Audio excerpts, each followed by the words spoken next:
السلام عليكم ورحمة الله وبركاته. نحمده ونصلي على رسوله الكريم. أما بعد فأعوذ بالله من الشيطان الرجيم. بسم الله الرحمن الرحيم. وننزل من القرآن ما هو شفاء ورحمة للمؤمنين.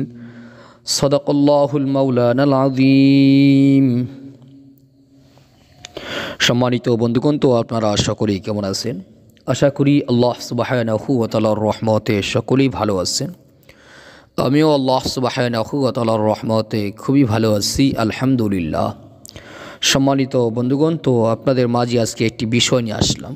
বিষয়টি হইতেছে ইস্তেখারা করার নিয়ম বা ইস্তেখারা কেন করব আমরা। ইস্তেখারা হইতেছে ভালো মন্দ জানার জন্য, গোপন বিষয় জানার জন্য ইস্তেখারা করা। যখন মানুষ কোনো কাজ করা ইচ্ছা করবে তখন তার উচিত হবে যে তার শুভ বা অশুভ পরিণতি, এই কাজটা ভালো হবে নাকি খারাপ হবে, এই বিষয়টি আগে জেনে নেওয়ার জন্য ইস্তেখারা করা। নবী করিম সাল্লাল্লাহু আলাইহি সাল্লাম বলেছেন, কোনো কাজ আরম্ভের পূর্বে ইস্তেখারা করে লও, তাহলে আল্লাহ তাআলা ওই কাজের মধ্যে কল্যাণ এবং যদি কোনো অকল্যাণ থাকে তাহলে সেই সম্পর্কে আল্লাহ তাআলা তোমাকে জানিয়ে দিবেন। অর্থাৎ আপনি কাজের শুরুতে যদি ইস্তেখারা করে নেন তাহলে আল্লাহ তাআলা স্বপ্নের মাধ্যমে আপনাকে জানিয়ে দিবেন যে আপনি এই কাজটি করলে ভালো হবে নাকি খারাপ হবে। ইলহামের মাধ্যমে আল্লাহ আপনাকে জানিয়ে দিবেন। রাসূলুল্লাহ সাল্লাল্লাহু আলাইহি সাল্লাম বলেছেন, তোমরা যে কোনো কাজ করার ইচ্ছা করো তখনই ইস্তেখারা করো। যেমন ব্যবসা বাণিজ্য, ক্ষেত খামার, ভ্রমণ, বাড়িঘর নির্মাণ ও বিবাহ শাদী ইত্যাদি। তাহলে বোঝা গেল যে যে কোনো বিষয় ভালো মন্দ জানার জন্য ইস্তেখারা করা। ইস্তেখারা করব কিভাবে? অনেকগুলো নিয়ম আছে। এর মধ্য থেকে আজকে একটি নিয়ম আপনাদের মাঝে শেয়ার করব। এক নম্বর নিয়ম হইতেছে, প্রথমে ওযু করে পবিত্র জামা কাপড় পরিধান করবেন, খুশবু লাগাবেন।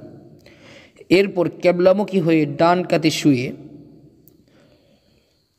সূরাতুশ শামস, 30 নম্বর পারা একটি সূরা, সূরাতুশ শামস, সূরার শুরুতে দেখবেন বিসমিল্লাহির রহমানির রহিম ওয়াশ-শামসি ওয়াদুহাহা, এই সূরাটি 7 বার তেলাওয়াত করবেন। এরপর সূরাতুল লাইল, এই সূরাটিও 7 বার তেলাওয়াত করবেন। এরপর সূরা ইখলাস 7 বার পাঠ করবেন।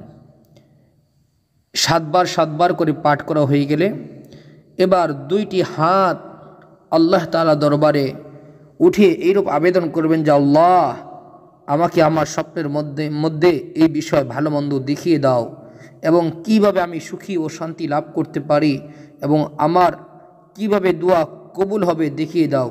ইনশাল্লাহ প্রথম রাতে অথবা দ্বিতীয় রাতে, আর না হয় তৃতীয় রাতেই সে জানতে পারবে। যে কদিন জানতে না পারবে নিয়মিত আমলটি করে যাবে। এটা সবচেয়ে সহজ একটা পদ্ধতি কিন্তু বললাম আপনাদেরকে আজকে।